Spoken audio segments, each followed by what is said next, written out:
Hey class, this is module 43. We'll be talking about schizophrenia and a variety of other disorders, disorders from a variety of categories as well. But we're going to start with schizophrenia, and this is a disorder that, the type of disorder we would call a psychotic disorder because the degree of irrational thinking that occurs, the fact that people seem to have lost touch with reality.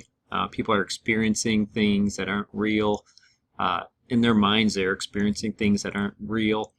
And so this is a pretty difficult disorder to treat, but there are a lot of people with schizophrenia who do function pretty well on medications, and there's some forms of psychotherapy and behavior modification therapies that can help with certain symptoms. But this is definitely one of those disorders that's going to require some medication. In most cases, people are going to have some medication for this. So this disorder has a lot of symptoms, and you can classify the symptoms as either positive or negative, which doesn't mean good or bad. Positive just means that there's the presence of inappropriate behavior, and negative means that there's the absence of appropriate behavior.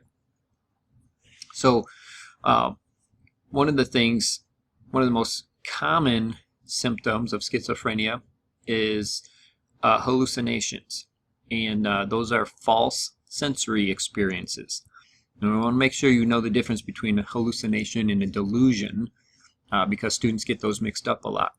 So anytime a person with schizophrenia is experiencing something, information involving a sensory organ, but that stimuli isn't actually present in real life, we would call that a hallucination. The most common hallucination with schizophrenia is auditory hallucinations, or the hallucinations involving their sense of hearing. So hearing voices and things of that nature would be the most common. But people can experience hallucinations with their skin senses, so tactile hallucinations, or seeing things, or tasting or smelling things. I wanted to show you a brief clip about a virtual reality kind of simulation for what it might be like for somebody who has visual and auditory hallucinations. And I'm going to pull that up right now and show that quickly. We've all heard stories of people who say they were driven nearly crazy by voices in their head, distracting them, commanding them to hurt themselves, occasionally to hurt others. But now for the first time, you can actually experience for a few moments what these people live with as they struggle with the illness known as schizophrenia. Dr. Timothy Johnson has news of an amazing futuristic breakthrough that puts you inside a tortured mind. What is it really like to see strange visions and hear bizarre voices? Without being schizophrenic themselves, doctors could only imagine what patients were describing. But now there is a way for experts to truly get inside the mind of a schizophrenic. So just put it up.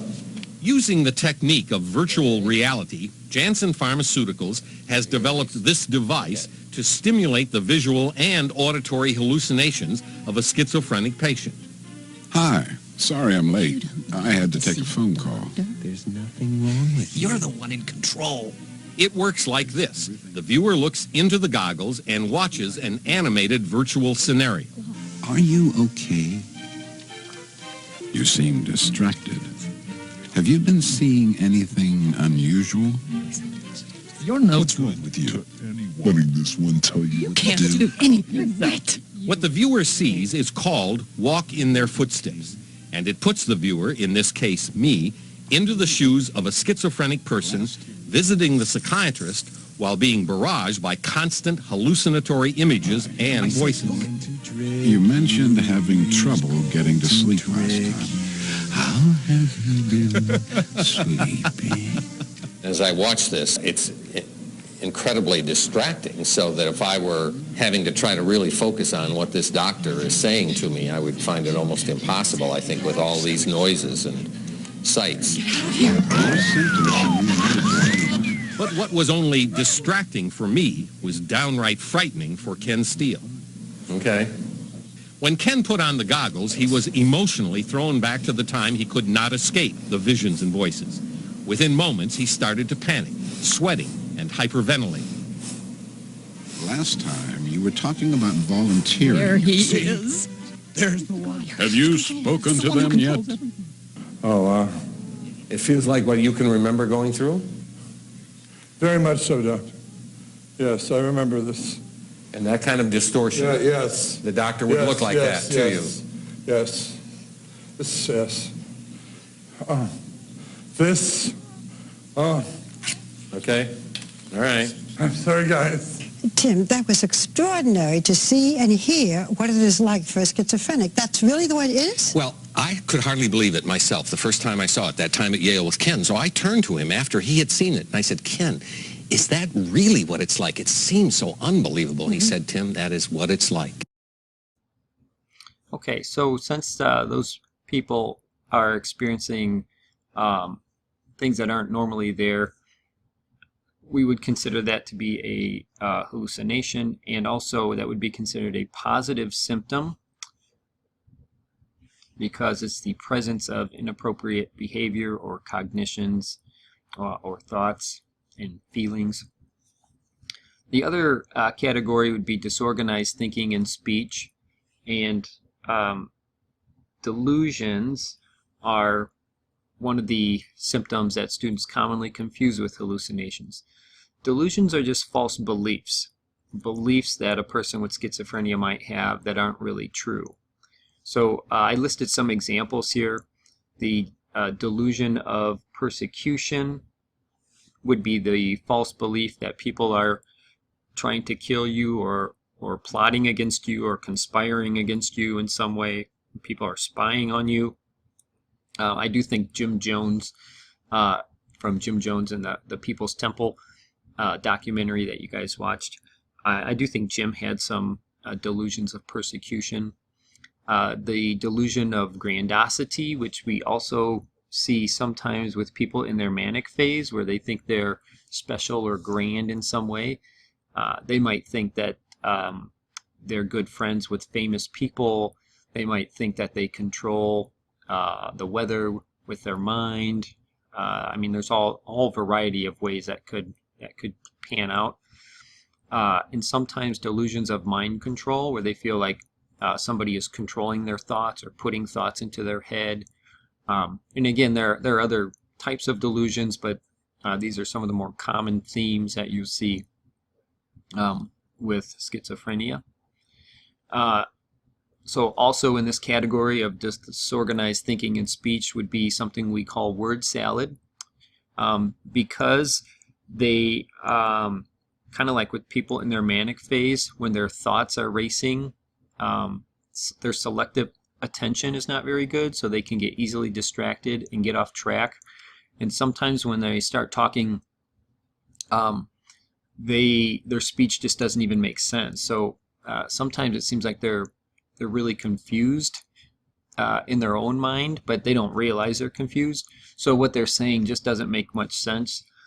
That would be word salad. And then the thought derailment would be when their thoughts are changed very quickly, like maybe someone with attention deficit or someone in their manic phase. And they might start answering a question but quickly shift their answer to something else that kind of crossed their mind while they were talking. And so sometimes it can be hard to follow what they're saying because their attention keeps switching and their answer keeps kind of shifting from one thing to another. So, and I'm going to show you a video in a little bit where you'll see some of that. The last category is diminished and inappropriate emotions. In psychology, the word affect means emotions. So flat affect can be one symptom, which would be an emotionless state. So they don't seem to respond much emotionally to other people or events that are occurring around them. That would be a negative symptom because that's a deficiency in something that would be normal, like normal emotional reactions and expressions. They also can have an impaired theory of mind. The theory of mind would be like, you notice this in children around age 3.5 or so. Generally, kids would start to understand that what they know to be true might not isn't the same that everyone else knows to be true. So, for example, this is when kids begin to realize that they can lie about something, and mom and dad might not know that they actually took the last cookie from the cookie jar without asking. They know they did, but they understand that mom and dad might not know that, so they might start to lie about things like that. And so this impaired theory of mind you can see also in schizophrenics is their inability to kind of read other people's emotions, not understanding maybe that people feel about things differently than they do. And then the last item there is inappropriate and disruptive motor behavior, and sometimes catatonia, which catatonia is oftentimes like people who are in a frozen posture or stupor. Sometimes they can be standing when that happens, and they're just kind of like a statue. But otherwise, it can just be inappropriate, repetitive behaviors, or what we sometimes call grossly disorganized behavior, like maybe somebody who thinks they're a dog and they're walking around on all fours barking like a dog. Anything involving inappropriate or really odd behaviors, or the frozen type posture. And usually when if somebody has that symptom of where they're in a catatonic state, they don't really respond to any external stimuli.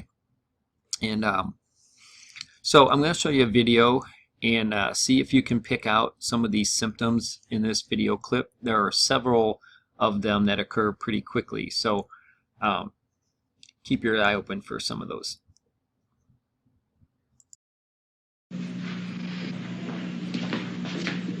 Please sit down.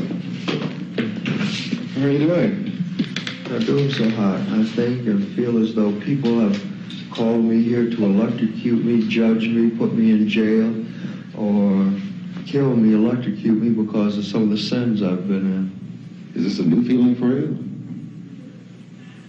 The main thing is don't get excited, but the thing is it's not a new feeling, no. I'm scared of people. Must be very frightening for you, though. Feel like you're about to get killed.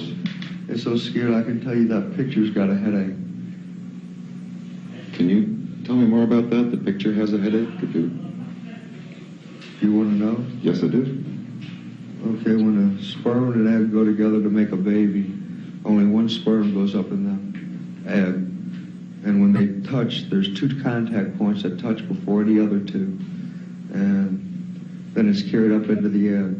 And when they fuse, it's like nuclear fusion, except it's human fusion. There's a mass loss of the proton. One heat abstraction goes up in the electron, spins around, comes back down into the proton to form the mind, and the mind can be reduced to 1 atom.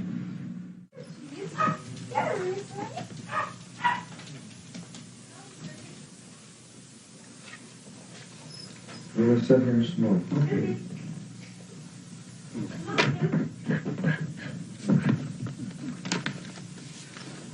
Oh,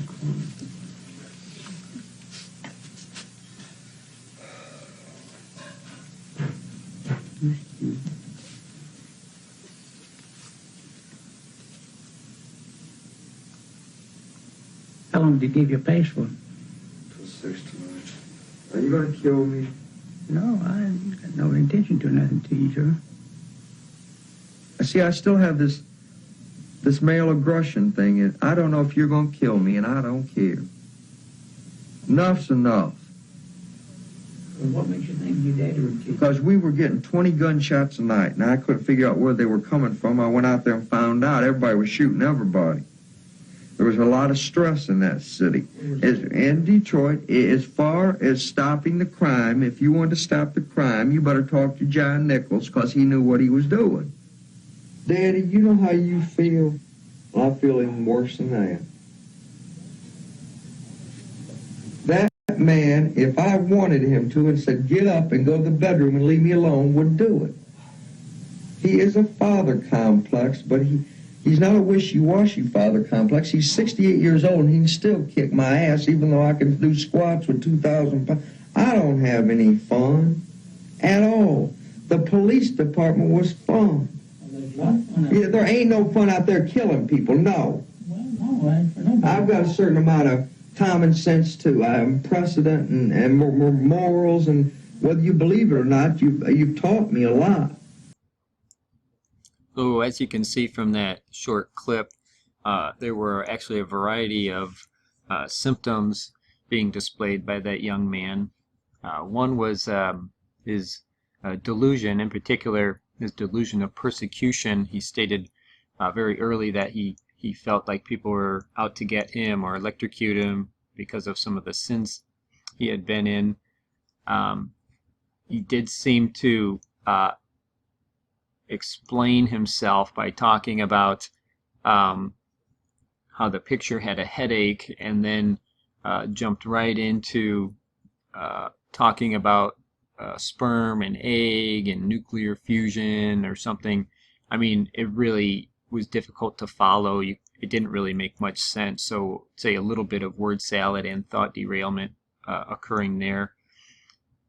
He also had the kind of odd behavior, the compulsively flipping his hair at the beginning with his finger.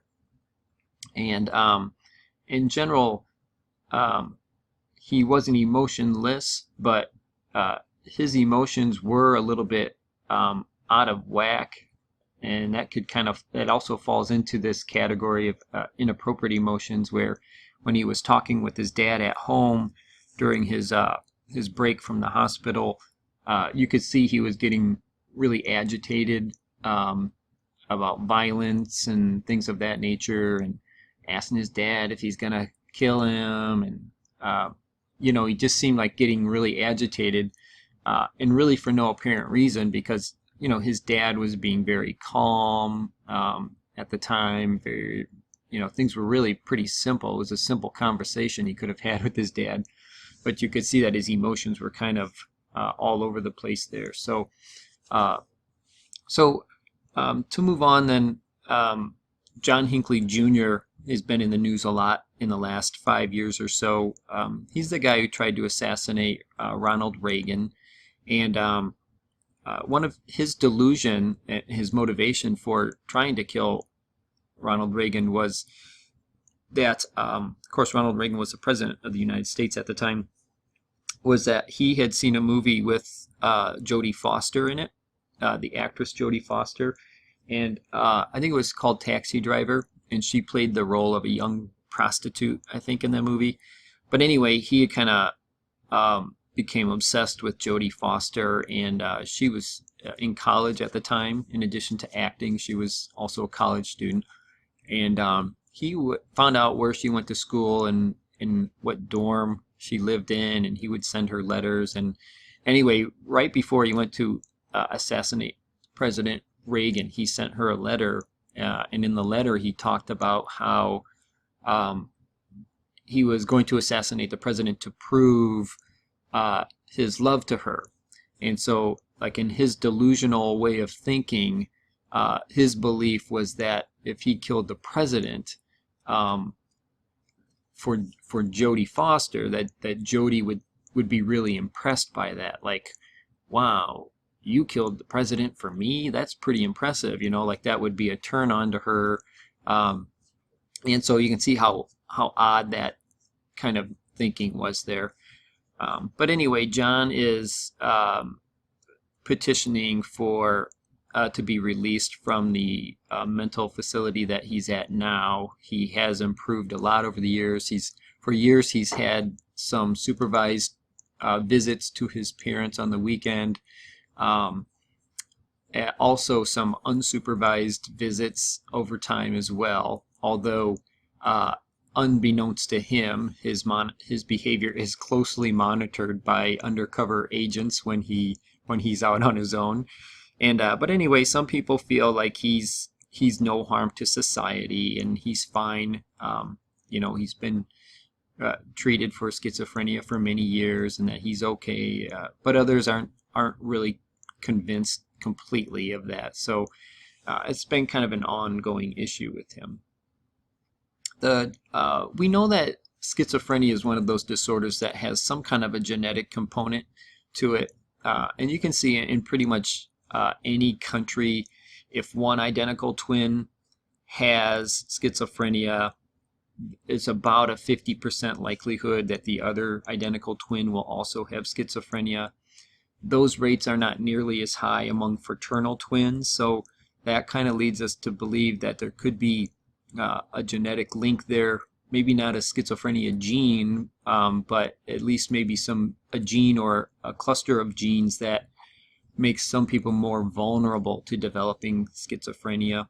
We know stress is a common environmental factor that can trigger the onset of symptoms. We know the symptoms in most cases begin in adolescence or young adulthood. So there are some small children with schizophrenia, but it's much more likely to occur in adolescence or adulthood. But anyway, there's definitely some kind of a genetic component there, and it's also been linked in a lot of studies with the areas of the brain where dopamine is plentiful. So dopamine's a brain chemical that we believe may play a role in that as well. So another disorder is called dissociative identity disorder, and this is multiple personality disorder. That's what we called it in the past. There's a category called dissociative disorders, and these are disorders where people seem to kind of experience life outside of their normal sense of self. And the only disorder in this category you have to know is dissociative identity disorder. And this would be one of those disorders that Sigmund Freud would be really fascinated by, because it generally occurs after a traumatic event. Seems like maybe the person can't quite handle the emotional trauma, and so subconsciously they kind of develop an alter personality that will take over their mind and body for periods of time.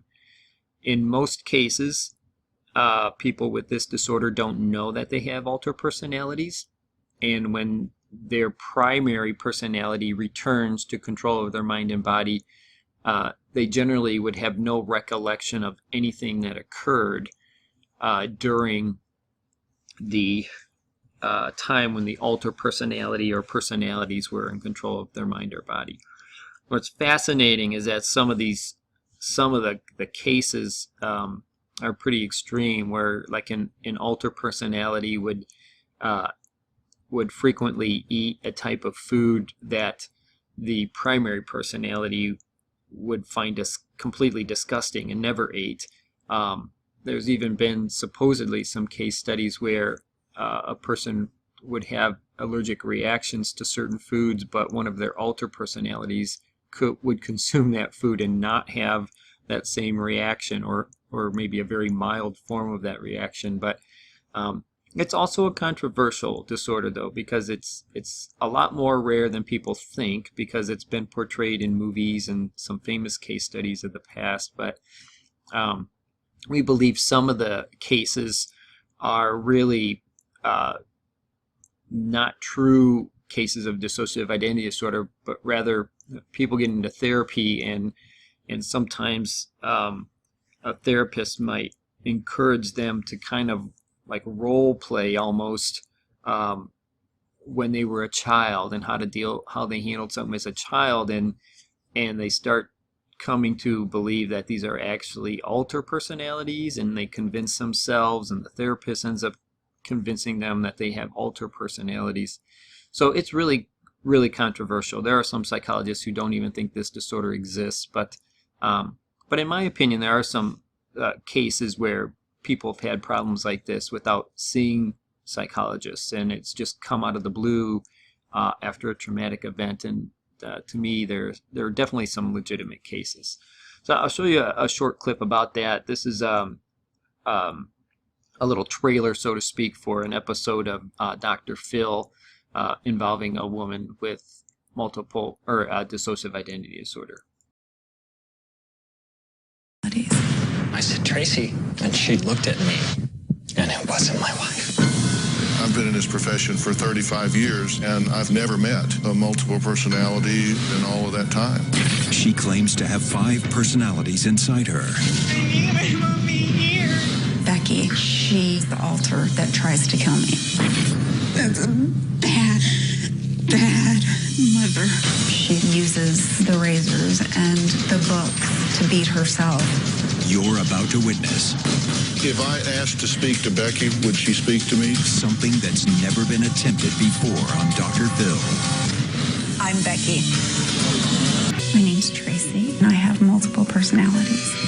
My life is like the horror film. My life was perfect. I had a beautiful wife and a beautiful family, and things were going great. And this just couldn't be real. I have been diagnosed with dissociative identity disorder. On the outside, people see a happy marriage. I'm an accomplished nurse. She's beautiful, she's intelligent, she's a wonderful mother. People see happy children, a stay-at-home mother, but the truth is everything's falling apart. Help me. I'm so mad at myself. I hate it. I have been suffering from severe mood swings, agitation, paranoia. One of my alters, Becky, is extremely angry. She's the alter that tries to kill me. Miss Ann, she's in her 50s. She's extremely prim and proper. And then Emily's 5, and she is in absolute distress. Susie is 10, very fearful, and usually just hides under a pillow. And then Samantha, she prefers to go by Sam, describes herself as the CEO. Becky is the dominant alter, the one that comes out the most frequently. I wanted to kill Tracy. That's a bad, bad mother. I heard this pounding coming from the master closet. She had a air mattress pump, and she was pounding that into her leg with brutal force. I said, Tracy, and she turned around and looked at me, and it wasn't my wife. I have woken back after being in an alter state, and when I came to, I was pointing a gun to my head. I have no memory of what happened during that time. I'm not able to control what happens when they're there, and it's scary. I received my diagnosis about 2.5 years ago. It was not just a shock, it was absolutely unbelievable. We started recording the alters coming out because I needed to get an idea of who they were. I started interacting with each and every one of them. We could almost call out a specific alter. Becky, she endured a lot of physical abuse.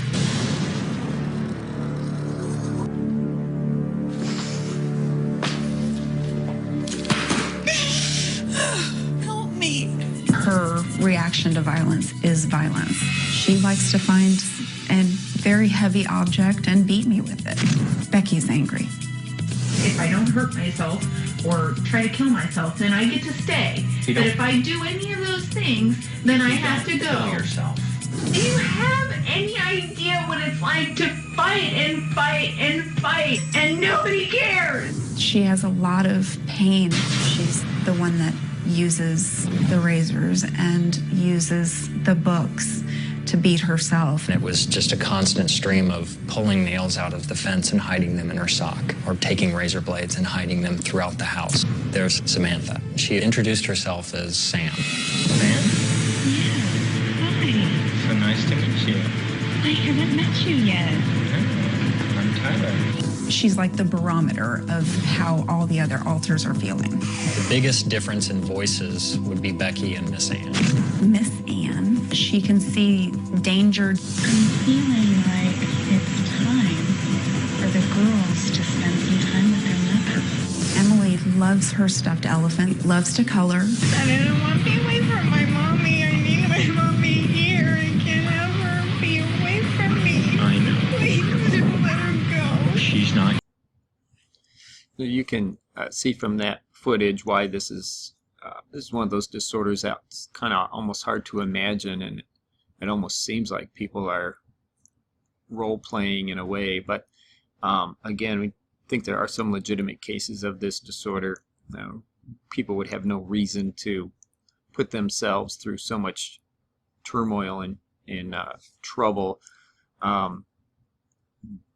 if it weren't real in some cases, you know. So, but there were a lot of cases back in the 80s and early 90s where therapists seemed like they were almost playing around with this and, you know, putting people under hypnosis and then, you know, kind of conjuring up or having them imagine things from their past. And, you know, because memory is very malleable, particularly under hypnosis, people are very suggestible. They could almost kind of convince their client that they had multiple personalities, and in some cases eventually the client became suspicious of that, and you know, went and saw other more reputable psychologists who basically confirmed that they did not have the disorder, and some of those psychologists were sued for multi-million dollars and lost their license to practice because they acted in unethical ways and were doing things that were controversial, not really grounded in scientific evidence in terms of therapy. So, but anyway, we'll move on. Personality disorders are kind of long-term enduring behavior patterns that impairs people's functioning, particularly social functioning. And so these are disorders where a lot of times you can see signs early in a person's life, and sometimes the symptoms just kind of become more severe as they get older into adulthood or teenage years. There are a variety of personality disorders. The only one you need to know for the test is the one that is given some special attention in the book, and that's called antisocial personality disorder. And these are the most dangerous people when it comes to personality, or when it comes to psychological disorders. It's estimated that maybe 15 to 20% of men in prison have this disorder. One of the primary glaring symptoms of this disorder is the lack of conscience, that they don't really have empathy, they don't really feel for other people like most people do. And when you don't have a feel for other people, or you can't put yourself in their shoes and feel what they're feeling, that you don't have that thing that inhibits your behavior towards them. So oftentimes people with this disorder will violate other people's rights. In fact, that's why they call it antisocial personality disorder. It's not because they're quiet and withdrawn, it's because they go against the rules of society. And so you have con artists that will bilk people out of money and just spend it wildly and enjoy their time with stealing from people.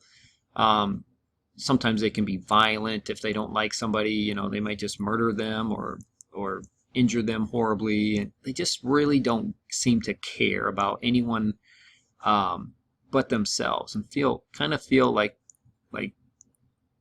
the world owes them something almost. So they can be really impulsive and have terrible angry outbursts and such.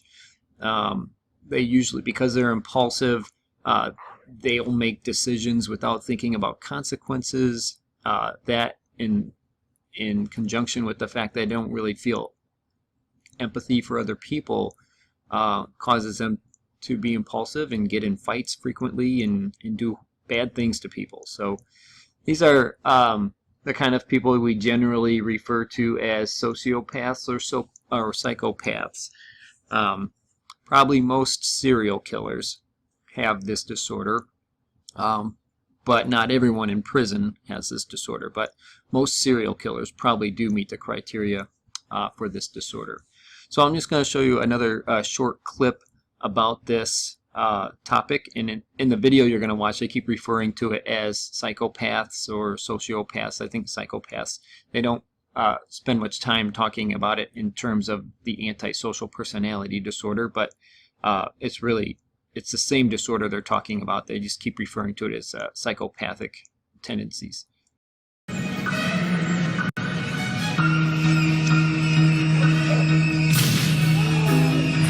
When the dog ran off, she went from being nasty to evil, simple as that. And she's still got the knife in her hand, there's blood all dripping off her hand, and she's just got back into the car as if she just dropped off south from McDonald's. That was the most horrific thing. She was just dead expressionless, no remorse, no emotions, just pure callous. For a psychopath, killing is an end in itself. I think she got off on the excitement, the buzz of doing it, and once she'd experienced that excitement, had to do it again. Psychopaths get off on exerting power over people, on having control over people, and the ultimate control is to take away someone's right to life.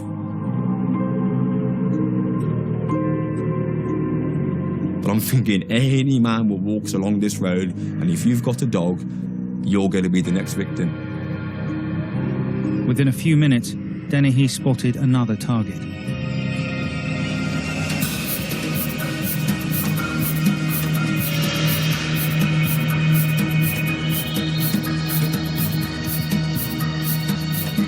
She got real close and then just went medieval on this man. I mean, bang, bang, bang, bang, bang.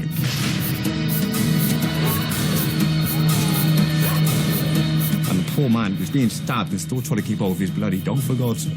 That dog was terrified. 56-year-old John Rogers was stabbed 30 times in the arm, stomach, chest, and back.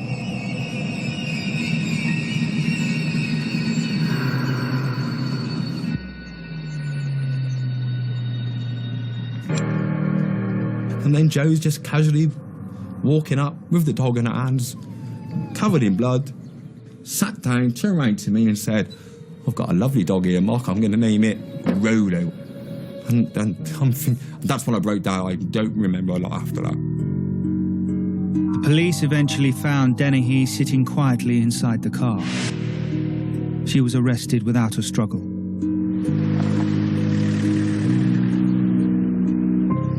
Senior investigating officer DCI Brunning quickly realized this was not someone with a normal personality.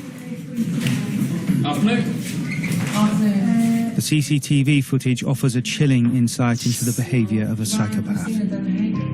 What was alarming about how she behaved was just how comfortable and at ease she was with being in custody, laughing and joking with the officers. You've been arrested on suspicion of attempted murder and murder. Okay. She was swanning around the custody office as if she'd been arrested for stealing a packet of crisps. Attempted murder and murder. We got to know Joanne Dennehy very well in the coming weeks and months. Her ability to control people, her ability to get people to do things for her, and her ability to be so cold-hearted. This police footage is fascinating. You couldn't possibly have guessed, seeing this, what had happened just a couple of hours before. Dennehy is quite calm. She seems happy. She's in control of the situation. She's obviously enjoying being the centre of attention. and she's even flirting with people. These are tiny. Oh, thank you. Tiny. I've never been called tiny. I feel really flattered now. Thanks. You're welcome. That's lovely. Not bad for a murderer. It's a good one, actually. It's very, very typical of a psychopath in these circumstances. Lacking in emotion, glib, superficial, lacking in empathy, and enjoying the narcissistic aspects of being at the centre of this whole episode. It's rare to be able to piece together a picture of a psycho killer as clearly as this. Unsurprisingly, the psychiatric report on Dennehy for her Old Bailey trial concluded that she was a psychopath. Something pushed her button to do what she did. What I do know is that I don't think she would have stopped until she was stopped. The judge sentenced her to a whole life term. Okay, and that was not the most pleasant video in the world to watch, probably, but very characteristic of people with that disorder. There's been a lot of research on the brains of serial killers and people who are classic kinds of case studies for antisocial personality disorder. And one of the more startling things researchers have discovered is that a lot of people who aren't violent towards other people have the exact same characteristics in their brain, which leads us to believe that a lot of people have the brain functioning of antisocial or psychopaths, but for whatever reasons don't act out in the same kind of way. But it's believed that a lot of people have the same kind of characteristics. They're just very in a much more toned down, inappropriate way. So consider like maybe the CEO of a large corporation who has become the CEO after years of relentlessly pursuing a goal for that company. Maybe the kind of boss that will fire people very easily and not get, and they don't have an emotional issue with laying people off or firing people, because it's always about whatever the goal is for the company and whatever they think is best for the company. And it's not necessarily a bad thing in that context, in everyday living, as if you're not firing people randomly or anything. But it's kind of an interesting phenomenon. And I think one of the cool stories was one of the leading researchers on antisocial personality disorder volunteered to have his brain scanned to use as a comparison, and when the results came back, he realized that he himself had the exact same brain characteristics of psychopaths, and he was just shocked. And that was one of the first case studies like that where we realized that maybe there could be a lot of people in the world who have the same kind of brain, but for whatever reasons they don't act out violently towards other people. So it's kind of an interesting that research is still kind of in its early phases. So last thing we're going to talk about are eating disorders. Approximately 10 million women struggle with eating disorders. It certainly affects more women than men, but most countries or cultures that kind of idealize thinness as a form of beauty are the countries that have the most problems with eating disorders. In countries or cultures that don't really place a strong emphasis on that, you just don't really see much of eating disorders. So we know that's one of the factors, but it's pretty complicated. There are a lot of contributing factors. The three eating disorders are anorexia nervosa, bulimia nervosa, and binge eating disorder. And anorexia nervosa actually happens to be the deadliest of all psychological disorders. So the death rates for this disorder are higher than any other disorder.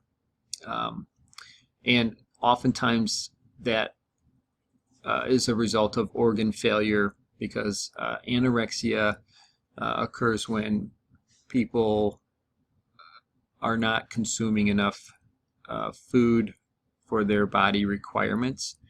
And one of the problems with this disorder is, you know, if we see somebody like that in public, while we would be shocked by that, if they look at themselves in a mirror or looking at their own bodies, they don't see the same thing. And this is why oftentimes it requires some form of intervention, like somebody has to intervene to get them help, because they actually do have a distorted perception of their own body. And that's actually one of the diagnostic criteria for anorexia nervosa.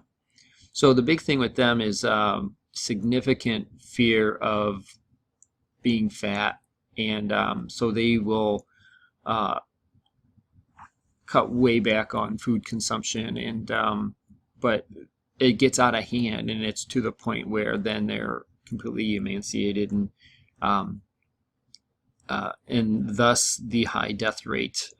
Some of the organ damage that occurs can be permanent, so even if they may recover in terms of their eating habits, sometimes they still will struggle for the rest of their lives with organ problems.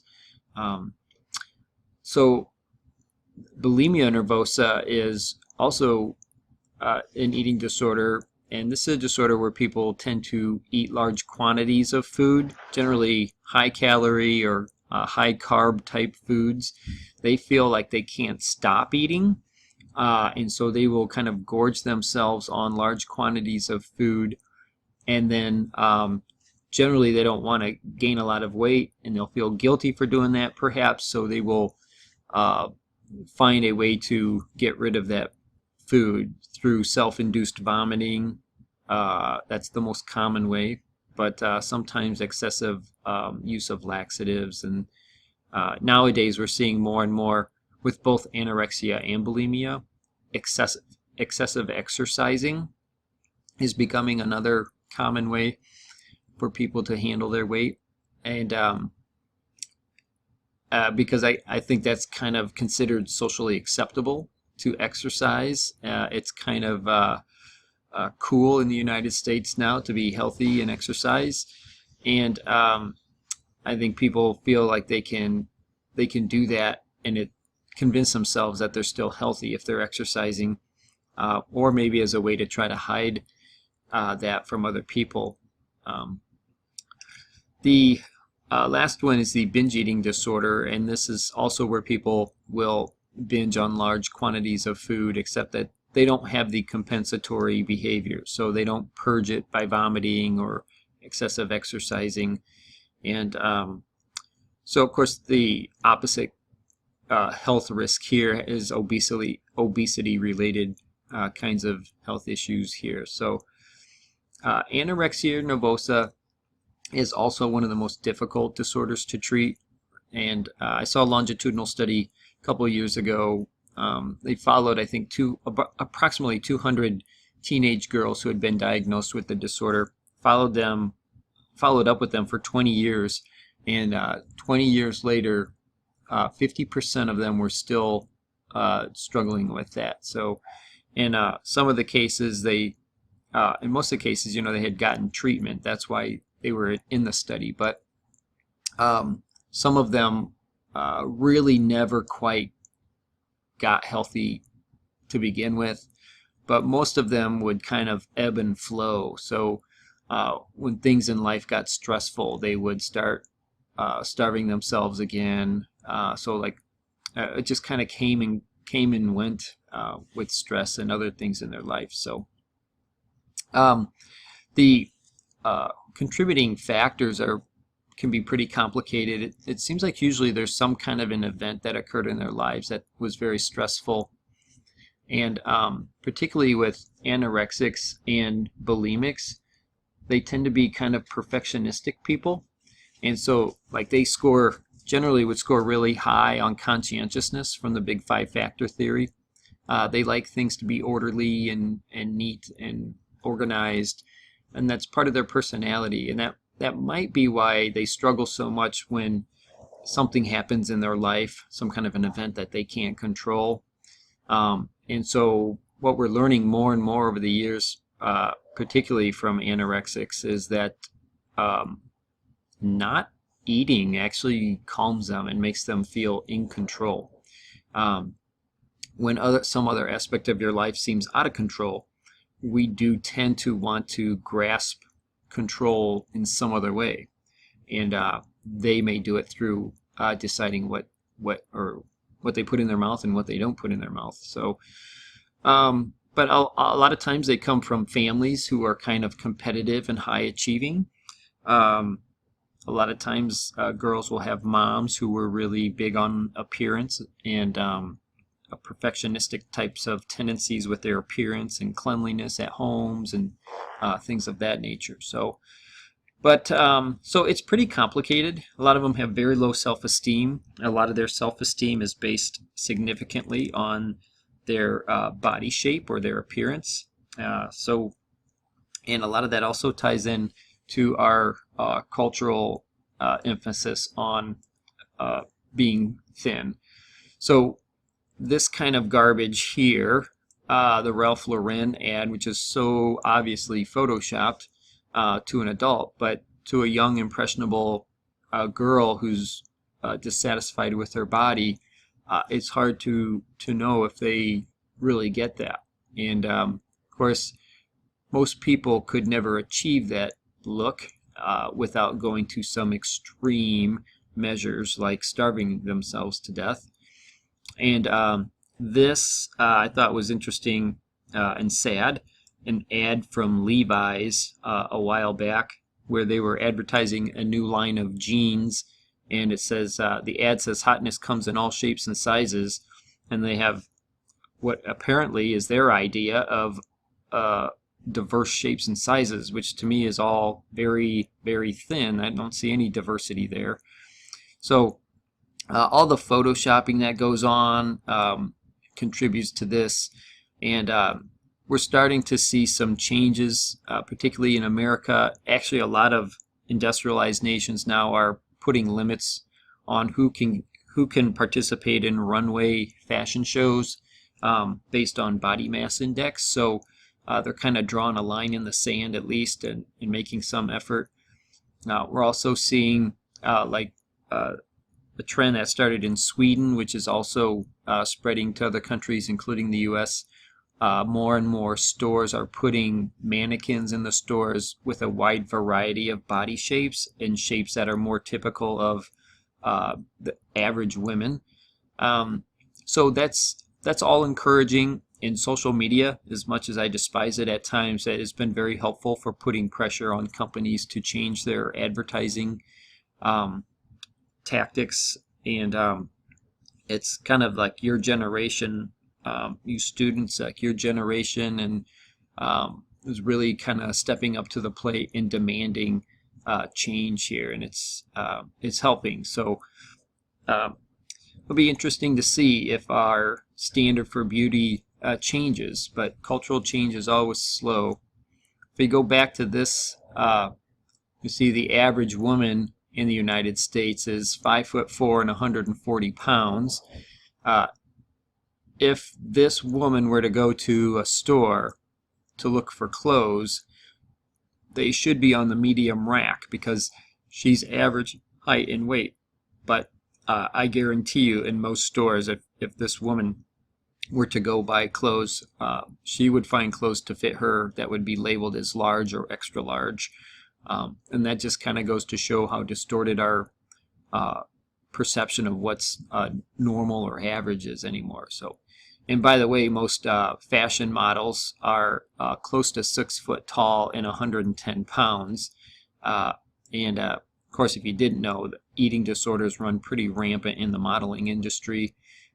Some women are just very fortunate in that industry to be naturally tall and thin, but there's also a lot of eating disorders in that industry. So one of the things I'll show you in closing is just one of the efforts Dove the company Dove that makes beauty products, for many years they've had a self-esteem campaign aimed at young girls, and their goal is to kind of help girls recognize some of the tricks that are played on them in terms of photoshopping, and also just kind of getting girls to like themselves for things besides their body shape. So they do a lot of public service announcements related to that, and in closing I'll play one of those to you, and that will wrap things up.